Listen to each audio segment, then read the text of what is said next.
hano mwisi ngo tunyurwe tubone ibiduhagije Imana yahagurukije abanyesiraheli bakura mu Egiputa ibajana mu butayu imasha kubagaburirira mu butayu ibaha manu irababwira ngo baze batora mu gitondo ngo batore iyo barya bamare ngo ejo mu gitondo bazoze gutora iyindi ntayo kubika ihari bivuze ngo tugomba guhora twiringiye Imana tugahora duteze ku Mana tugahora dusaba Imana naho yo duhaza burundu mukaba mutakirya mukama mumira umutsima umwe mukawumira mugahaga burundu ninde uwosubira kuyisenga adahaye atekereza kwaje kwa Siyoni simbizi mugumye mu bitekereze tugeze mu mwanya mwiza wo kumva ijambo ry'Imana ariko kandi ni umwanya wo gutandukana ubu ko turasezerana muri uyu mugoroba w'uyu munsi ni ugusezerana ejo mu gitondo nzotaha namwe muzasigara ariko mwese ntimuzasigara muzatawanyika namwe abandi baje mu tuzi twabo abandi baje mu nsengero zabo nuko niko bigenda tugiye gusezerana ariko mureke dusezeranire ku ijambo ry'Imana twatangizanyije nanone abari ryo dusorezaho ijambo ry'Imana sinzi ko biza kudukundira iyi mvura igasakuza sinzi irijwi ryanje nimba rihaye rirusha imbaraga mukaryumva byaba ari byiza hari indirimbo yarije kunjana baririmbye ngo uwo musaraba wa Yesu ngo wabaye ihuriro ngo ry'ukuri n'urukundo by'Imana ihoraho umusaraba wa Yesu Kristo ngo wabaye ihuriro ry'ukuri n'urukundo kandi by'Imana ihoraho Bwana asifiwe umusaraba wa Yesu Kristo hari uwundi muririmbyi waririmbye aravuga ngo ku musaraba wa Yesu Kristo ngo nzaguma hiteka naho ngo noburi byanje uwo musaraba ngo nza nkubona mu inyungu tabuhombe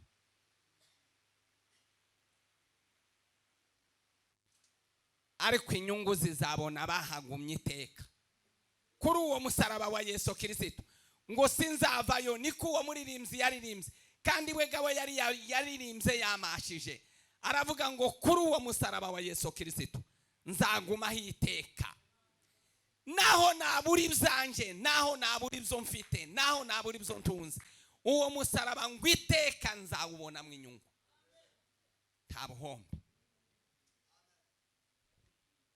reka dusome rwa rwandiko rwa Yohana nako ubutumwa bwiza uko bwanditswe na Yohana isura ya yindi ya 4 n'umurongo wayo wa mirongo hera kuri wa murongo twahereyeho wa munsi uhere ku murongo wa 21 ugeze ku wa 24 nibaguhe mikoro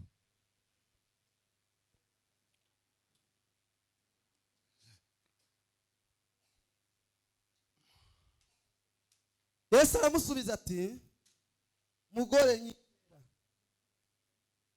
mugore nyizera igihe kizaza ubwo bazasengera data kuri uyu musozi cyangwa i Yerusalemu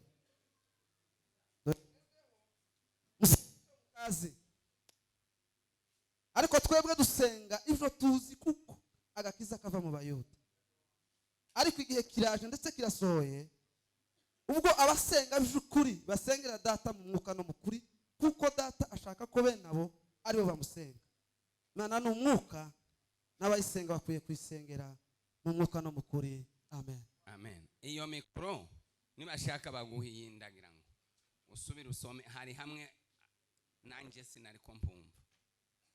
Dusubire dusome. Sinzi ko iyo mikoro igukundira.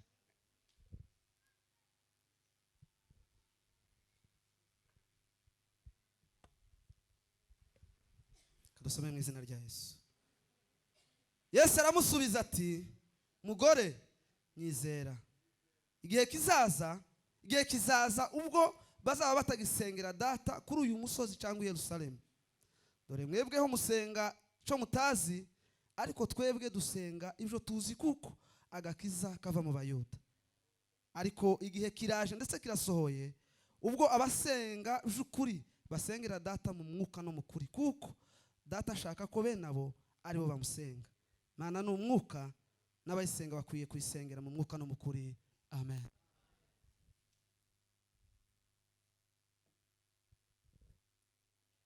Bwana asifiwe. Tugeze mu gihe cyo gutandukana. Ubu ko turasezerana, twigeze kuja ahantu turi ku musitari ngo dushike umuntu umwe aratwiyegereza, kandi aratwiyegereza nezerewe cyane, ngo amara aratubwira ngo icyo yagayiye mu isi ngo nuko karibi yibaye ngo nako aheri bibaye, byombi ngo bizabyama bigenda bihekeranye. Rero ubu ko turaja muri kwaheri.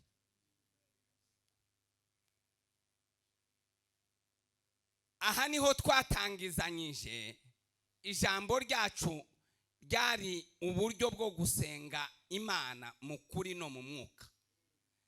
Ariko duhera hariya kuri uriya murongo wa 21 aho Yesu yaganiriye n'uriya mugore w'umusamariyakazi. Baraganira ikiganiro kiratinda, bagera hariya kuri ririya jambo. Araruha asa n'uwingingo uriya mugore, aramubwira ngo mugore udahaye wumva, mugore udahaye wumva. Kigihe yo mubwiye ati mugore utagira amatwi, mugore udahaye wumva. Ko ndakubwira ngo mpa kumazi ukambwira ngo hariho kunenana, hariho Abayuda n'Abasamariya, iyo ni impamvu yo tumutampa amazi. Kakubwira ngo iyaba waruzi impano y'Imana ukamenya no gusabza amazi uwari we, ngo wari kumusaba amazi utazongera kugira inyota ukundi. Nawe waje kumbwira ukambwira ngo iriba ni rirerire, ngo sikivomesho no gikurahe ayo mazi no yakurahe. Noneho biragendaga ngo bigera aho ngaho Yesu aramubwira ati mugore twatindanye umwanya, ariko mugore nyizera. Nyizera.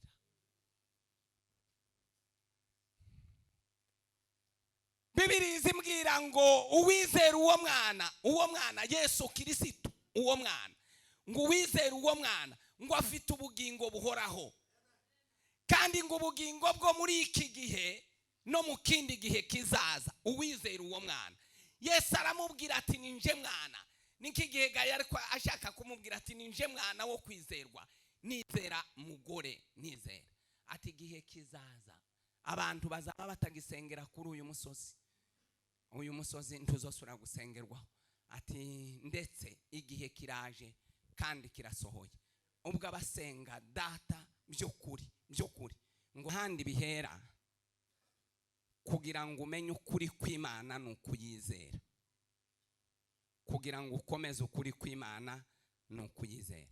Kugira ngo uhabwe umwuka wera, uwugumane uwutindane, umwuka wera kugumeho n'ukwizera. Twavuze ukuri n'umwuka. Tuvuga ko ukuri niyo kamere y'Imana, ni kamere y'Imana, niyo miterere y'Imana. Nuja gusenga Imana, nuja kugira Imana usaba, uyisabire mu kuri kwayo, mu kumenya ukuri kwayo, mu kumenya uko iteye, mu kumenya uko ingana. Niko ijambo ry'Imana riza rivuga ngo nitumenye, ni Pawulo wari kubyandika ngo nimumenye ngo uburebure bwayo bw'igihagararo, ngo mumenye n'uburebure bwayo bw'umurambararo, ngo mumenye n'uburebure bwayo bw'ikijepfo, mukunde ngo musobanukirwe Imana. N'ukuyisengera mu kuri kwayo, mu mico yayo, mu mico yayo, muri gature yayo, muri kamere yayo, mukwiteye, ukwiteye. Bwana asifiwe. Kandi ngo abayisenga babe bari mu mwuka. Umwuka nizo mbaraga z'Imana. Imana ni mu butatu. Ni Imana umuremyi wa byose. Imana umuremyi wa byose. Ni Imana umwana umucunguzi waducunguye. Niko twavuze ngo Paulo yariko yandikira Abefeso ngo yaje kuducungura. Aducungura ngo urupfu rw'iteka, aduha ubugingo budashira. Bwana asifiwe. Ni Imana umucunguzi. Umwana ni umucunguzi, umucunguzi wa twese, waje ngo wuzuye ubuntu n'imbabazi. Bwana asifiwe. Mukuza hano mwisi ngo yaje yuzuye ubuntu n'imbabazi. Reka mvuge ngo ni inyigisho ziyobya kandi zifite benezo. Nibashake banumve ngo hariho ubuntu, ngo ubuntu bwarabonetse kandi ngo ubuntu bwaraje, ngo abantu nibagumye bakora ibyo bashaka. Oya, umva uko Bibiliya ijambo ry'Imana rivuga ngo ubuntu bwarabonetse buzanira ngo abantu bose agakita, ngo bwatwigishije kureka kutubaha Imana. Bwana asifiwe. Umva icyo ubuntu bwatwigishije kureka kutubaha Imana, abasuzugura Imana n'abagaya Imana, bakayizinukwa, bakayitesha agaciro, bakayigira insoni nke, bakayikoresha ibiteye isoni. Ngo izabahana umuriro w'inkazi ngo urabarinze. N'ukuri kw'Imana yo mu ijuru, umuriro w'inkazi urabarinze. Paulo arandikira Abaroma arababwira ngo ese tugumye dukora ibyaha ngo kugira ngo ubuntu bw'Imana busage. Yamavuga ngo ntibikabe. Bwana asifiwe. Bwana asifiwe. Ubuntu bw'Imana bwarabonetse. Yesu yaje ngo afite ubuntu n'imbabazi. Bwana asifiwe. Zo kutubabarira imirimo yacu y'agaciro gake, imirimo yacu yari iteye isoni, imirimo yacu. Bwana asifiwe. Ngumva uko yadusanze. Ezekieli yarabivuze ngumva uko yadusanze yatugereranyije ngo n'umwana w'umukobwa wavutse ngo ntiyakura kandi ngo avuka yangwa n'ababyeyi be. Yaravutse ngo ntibamukura mu ivata yavukiyemo, ngo aguma muri iryo vata arakura. Bibiliya izimbwira ngo araruhaba umuntu wo gupfundura amabere, umugore wo kugira amabere, umukobwa. ngo uwo mukobwa ngo haye yivuravunza mu ivata yavukiyemo, ngo uwo mugore ngo atagira umuntu wo mureba, atagira ngo umuntu wo mureba, ngo kandi ngo ageze igihe cyo gusabwa ngo atagira uwo muvugisha, atagira uwo mwandikira, atambaye, ngo yambaye ubusa, ahaye yivuravunza ngo ateye isoni, ateye isesemi, ateye n'agahinda mugabo. ngo Yesu ngo adusangaho, aho ngo niho yadusanze umunyembabazi, ngo ahasanga uwo mukobwa wari umeze uko kuntu, ngo ijambo rya mbere aramwegera. Bwana asifiwe. Yesu yaje kwegerana natwe. Yesu yaje kwegerana natwe ngo yegerane natwe, aba umuntu yambara kamero k'umuntu. Bwana asifiwe. Yambara kamero k'umuntu, yicisha bugufi, araganduka, tiyanga no gufurupfu rwo kumusaraba. Bwana asifiwe. Yesu Kristo aratwegera, aradusanga, aratwegera. Umuririmbyi w'indirimbo zo gushimisha yararirimbye aravuga ngo umva uko yaje nshaka, ngo umva uko yaje nshaka. Yesu umva uko yaje dushaka, umva uko yaje dushaka, ngo ni umunyembabazi nyinshi cyane. Umva uko yaje nshaka, umva uko yaje nshaka. Yesu yagucunguriye ku giti, ku musaraba, umusaraba wa Yesu Kristo, umusaraba wari uteye isoni. Yesu ngo yaje ari intungu, Yesu yaje ari intungu.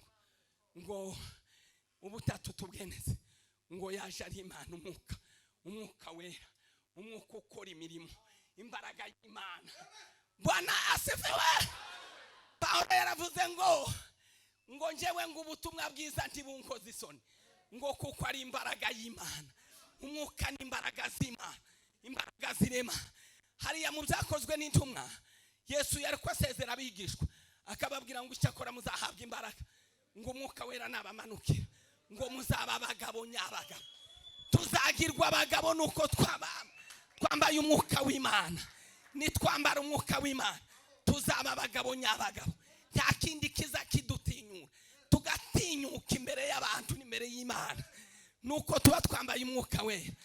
Kandi umwuka wera niwe ufite ubushobozi n'ububasha ngo bwo kubasha gusabira umuntu utazi kwisabira. N'ejo twarabivuze, umuntu utazi kwisabira, umuntu utazi kwivugira, umwuka w'Imana akatuvugira ngo ari mu ijuru, ariko aratunihira iminiho itavugwa, iminiho itavugwa. Uwo mwuka w'imbaraga, Bwana asifiwe. Ijambo ry'Imana rikatubwira ngo uwo mwuka nimba aba muri mwe, ngo umwuka wiyazuye Yesu Kristo, ngo izazura n'imibiri yanyu izapfa. Uwo mwuka w'imbaraga nimba aba muri mwe, nimba dutuyemo, nimba mwicaranye nawo, nimba mubana nawo, nimba umwuka wera abategeka, ngo uwo mwuka wiyazuye Yesu Kristo kandi ngo ikamuzura mu bapfuye, ngo ufite ubushobozi n'ububasha ngo bwo kuzura n'imibiri yacu izapfa.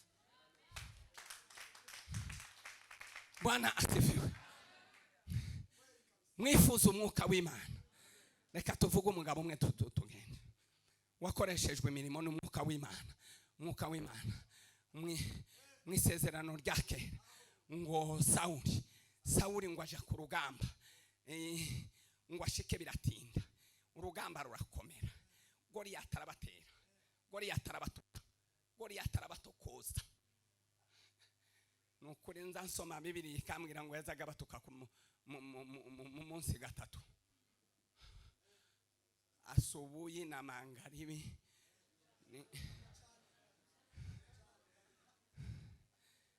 Ninko ninkibinini bya amibe,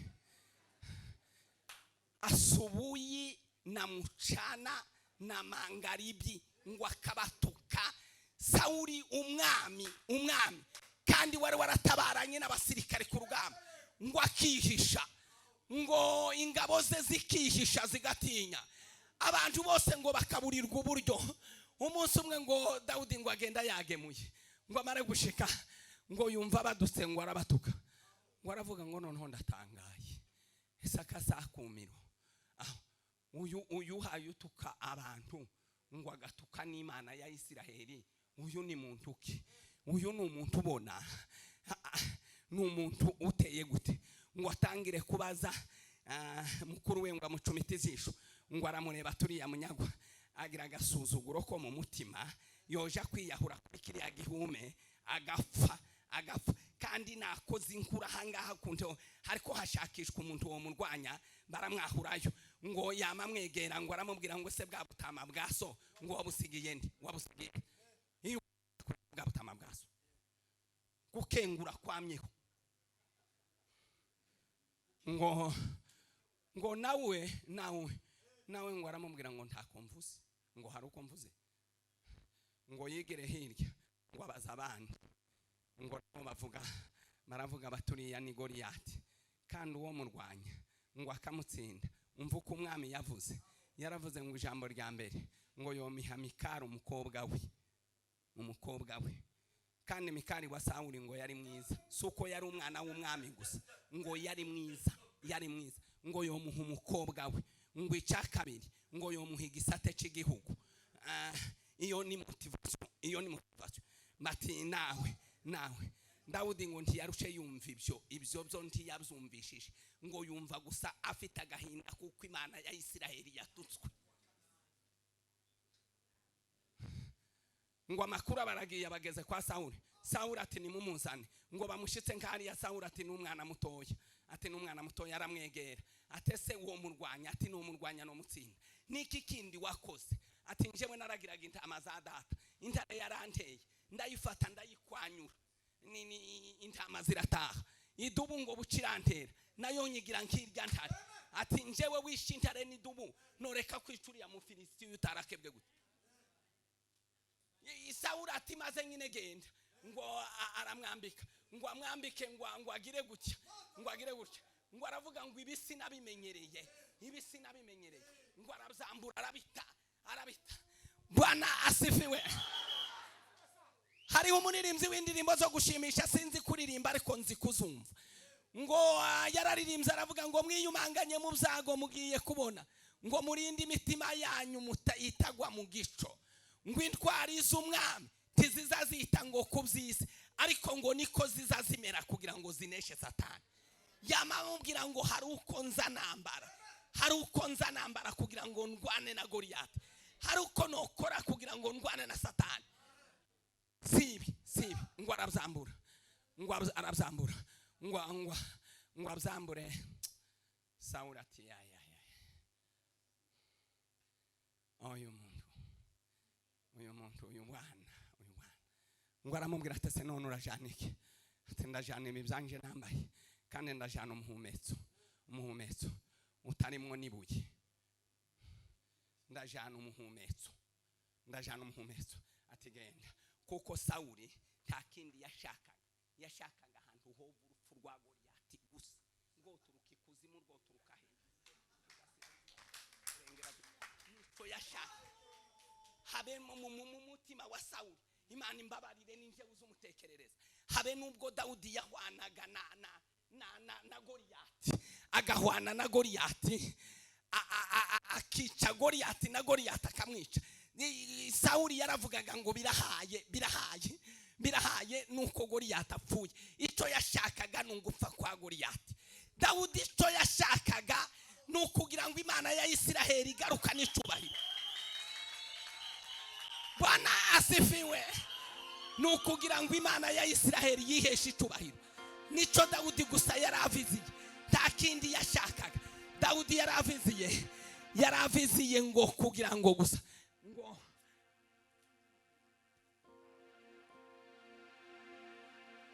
ekituya ntagihanaguye hari icyo kibatwaye. Ntacyo kibatwaye. Nimukireke. Nta kindi Dawudi yaraviziye. Mu mutima wa Goliyati nta kandi gahinda karimo.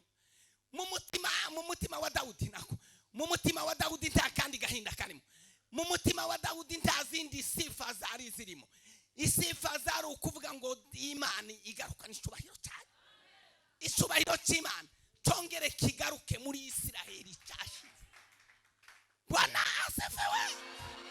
Nimugarura icubahiro cy'Imana mu nzu y'Imana. Nimugarura icubahiro mu miryango yanyu. Nimugarura icubahiro mu mitima yanyu. Icubahiro cy'Imana nico yari kugaruka. Ngo aramubwira ngo ndagenda. Ngo yikoza mu kabande. Akabande ngo agasanga mu ruzi narwo ngo rwari rurimo amabuye. Atora ngo amabuye 5. Arakuka rurasaka. Ngo agituruka nkariya. Ngo Goliyati aramureba aramubwira ngo ariko abanyesiraheli ngo ntabo barantinye nyene n'ukuri. Bananiwe kuzana umuntu w'umugabo ngo turwane. Bantumye umwana wa mwana we nawe uraje unteranye inkoni kuja gukubitibwa. Dawudi ngo aje kumusubiza ngo aramubwira ngo wowe wanteranye icumu ngo n'uducumu ngo ariko njewe ngo nguteye mu izina ry'Imana. Uwiteka Imana wasuzuguye ya yindi wasuzuguye ngo niryo zina nguteyemo. Turebe inkoni n'umuhumetso wawe usize ndawufite ariko ntubirebe. Urebe izina ry'Uwiteka Imana wasuzuguye. Ngo tugende twihute. Ngo azunguza umuhumetso. Ese muzi umuhumetso? Namwe munamuzi umuhumetso. Umuhumetso baza kuwutera uzugira imigozi ibiri. umugozi umwe ndetse impuruturire ukayishira mu rutoki rumwe, uwundi ugasigara ufashe ukazunguza, wamara kumva urireze ukarekura wa mugozi umwe ugasigarana uwundi, amazi ibuye rikagenda imvwiriri, ibuye rikagenda imvwiriri, arawuzunguza ibuye ngo rimare kwirega, ibuye ngo rimare kwirega, ararirekura ngo umufilisitiya ari mukocora mu gahanga, ngo agwa yubamye, Dawudi ngo baramusimbiye amuca igihanga, icubahiro ngo gitaha mu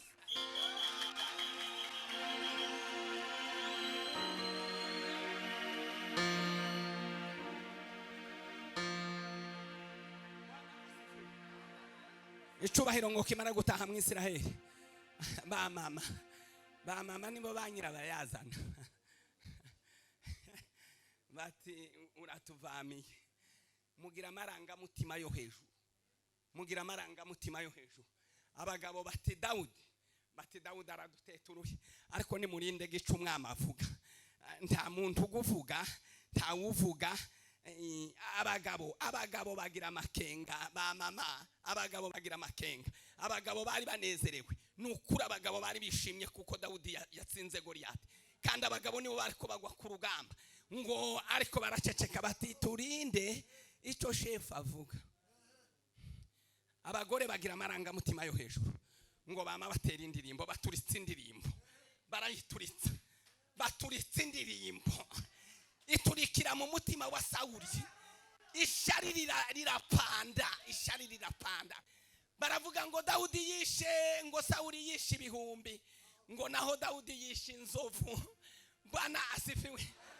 Sawuli ngo yamavuga ati Mikali we naravuze nzomuguha, ariko nzokwica. Mikali nzomuguha, ariko Dawudi wewe tuzohangana nawe. Wishe inzovu, njewe nishe ibihumbi, nawe wishe inzovu. Tuzo ejo amatora naba, tuzohangana nawe. Urwango rwa Dawudi na Sawuli rwama rwinjira uwo munsi tugiye kugeraho nashatse kuvuga. Ngo ariko Dawudi asigarana inshuti Imana. Bwana asifiwe. Paulo yandikiye n'abakorinto, ndagira ngo n'abakorinto nimbata atari byako, n'abakorinto ngo Imana yaraturokoye, ngo bizokomeza iturokore, ngo n'uyu munsi izoturokora. Imana yisigariza abantu bamwe bo mwa Sawuli bakunze Dawudi. Yonatani, ngo umutima wa Yonatani n'uwa Sawuli n'uwa Dawudi byamabi bagatiga kubiranyije.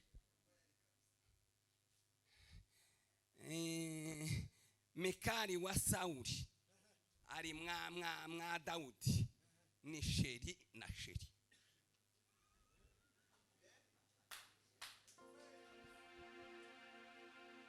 Umunsi umwe Yonatani ngo abwira Dawudi, aramubwira ati data, papa arashaka kukwica, ariko agufitiye imigambi mibi, ariko sinokubwira ngo uhunge, ureke uje ahantu nanje mwegere muganirize. Ndamuganiriza numva uko ateye. Ngo aramuganiriza kubyerekeye Dawudi, aramubwira ngo kwa Dawudi nta mpamvu, ngo aragira. Barenegana, ngo umunsi umwe hayamucurangira, ngo azana icumu, kandi nasomye Bibiliya ngo umwuka ngo mubi, ngo wamuva ku Mana umuhangaho, ngo azana icumu ararimutera, ngo arimutere Dawudi ngo ararikwepa, rihama ngo rusika, kandi yari yarimuteye ngo ryame rimubamba urwo rusika, ntiryamufata, ararikwepa, arahunga, aragenda. Ngo buce, ngo aramasha gusubira kumwica, ngo noneho aravuga ati ubwo yahunze, mumusange mu wiwe mwame mumufatira mwibunda mumufate mu gitondo.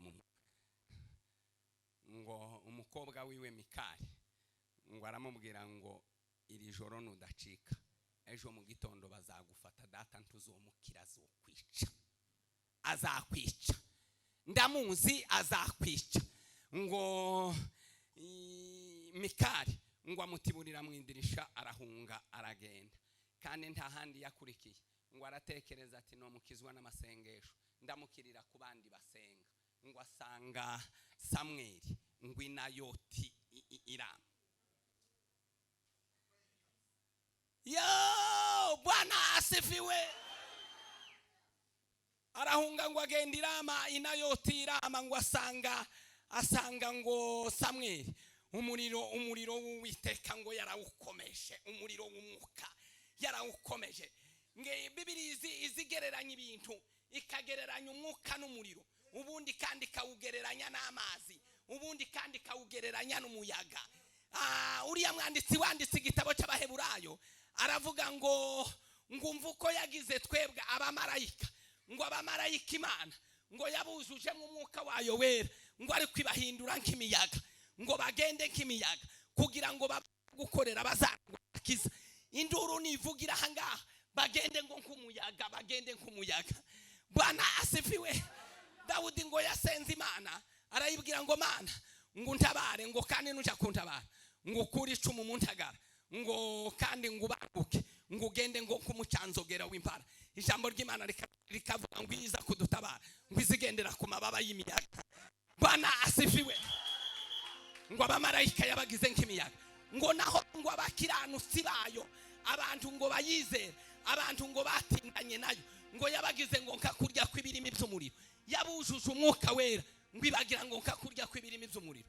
Asanga ngo umuriro waracana, nawe ngo acike ngo awurikamo, ngo barawucanira bombi. Bwana asifiwe. Umuriro ngo ubinkekwe inkekwe. Ese abana batoya muzi inkekwe? Ayiwe John we ntimuzi inkekwe.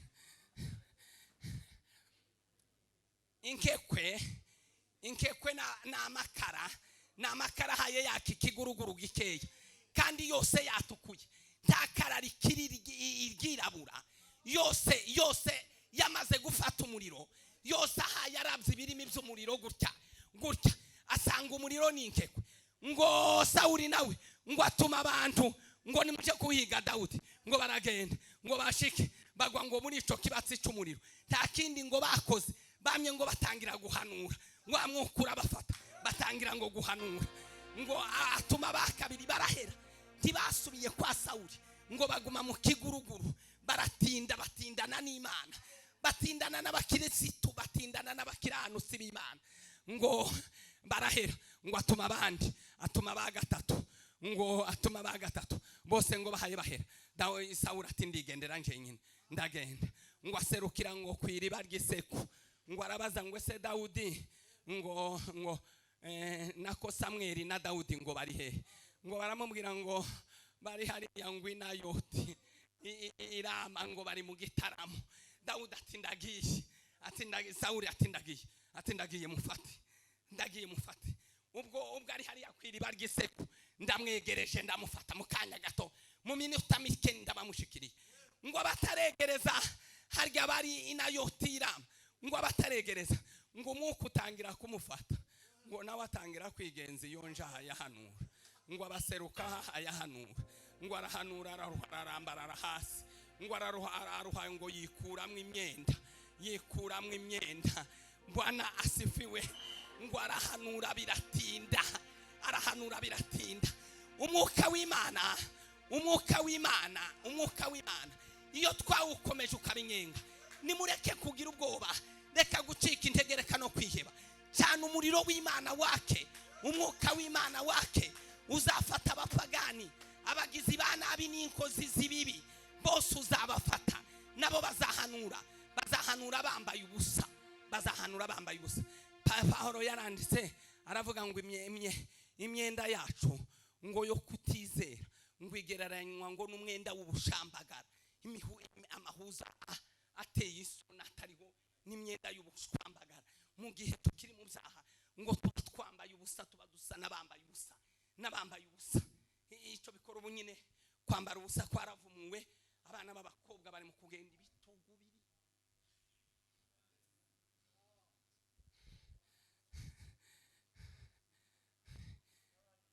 Imana nibuzuza umwuka wayo wera izabanzi bambike. Nukuri ko Imana izabanzi bambike. Mwambare.